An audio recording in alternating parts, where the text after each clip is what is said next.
Magandang araw po sa ating lahat. Narito na ang update sa ating ulat panahon ngayong araw ng Biyernes, May 24, 2024.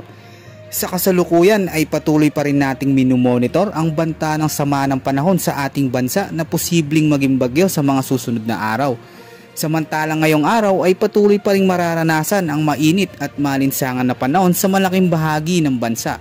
Dulot pa rin ng epekto ng easterlies at mataas naman ang tsansa ng mga pag-ulan pagsapit ng hapon at gabi. Para naman sa lagay ng panahon ngayong hapon, posibleng magkaroon ng thunderstorms at pag-ulan sa Mindanao, partikular dito sa Cagayan de Oro, Zamboanga City, Metro Davao, Puerto Princesa at Cebu City. Habang sa Visayas naman, mataas ang posibilidad ng pagkidlat at pag-ulan dulot ng localized thunderstorms. Makakaapekto din ito sa bahagi ng Iloilo, Tacloban City, Kalayaan Island. Magiging maulap naman at posible din ang mga biglaang pag-ulan sa bahagi ng Luzon sa hapon at gabi, partikular sa Lawag City, Baguio City, Tuguegarao City, Metro Manila, Tagaytay at Legazpi City.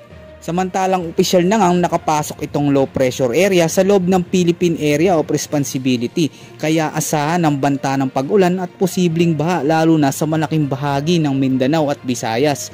Inaasahan din ang posibilidad na lumakas pa ito sa mga susunod na oras at mararamdaman na ang epekto nito dahil mas lalapit pa ito sa malaking bahagi ng ating bansa. Ayon sa Pag-asa ay posible itong mas lumakas pa sa mga susunod na araw at maging isang ganap na bagyo at tatawagin bilang Bagyong Agon ang unang bagyo ngayong 2024. Base nga sa pinapakita ng satellite animation ay malawak na ang pamumuo ng mga makakapal na kaulapan na siyang magpapalakas pa sa sama ng panahon na ito. Inaasahan naman na mas titindi pa ang epekto nito ngayong hapon at gabi lalo na sa malaking bahagi ng Eastern Visayas at malaking bahagi ng Mindanao dahil sa unti-unti nitong paglapit at posibleng sumaya din sa bahagi ng eastern section ng Luzon. Sa darating naman na Sabado ay mas maraming lugar pa ang magkakaroon ng mga pag-ulan dahil didikit na ito sa bahagi ng Eastern Visayas at pagsapit ng hapon o gabi ay inaasahan na nasa 100 kilometers na lang ang layo nito mula sa Northern Samar, kaya maging handa sa mga banta ng malalakas na pag-ulan at malakas na hangin. Samantalang pagsapit naman ng Linggo ay magpapatuloy ito at aakyat pa silangang bahagi ng Visayas, partikular sa Leyte, Catbalogan at Masbate. Mataas na ang posibilidad ng banta ng malalakas na hangin at pagbaha dahil lalakas pa at posibleng mag-intensify pa ito bilang severe tropical storm pagkalampas nito sa bahagi na silangang Visayas.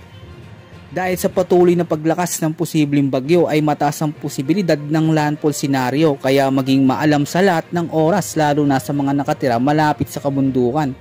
Pinaaalahanan naman natin ang lahat na maging handa sa posibleng epekto na madudulot nitong potensyal na bagyong si Agon sa ating bansa, katulad na lamang ng pagguho ng lupa at malawakang pagbaha.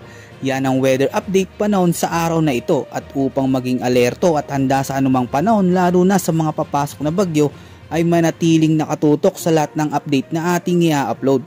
Maging alerto at handa sa anumang panahon.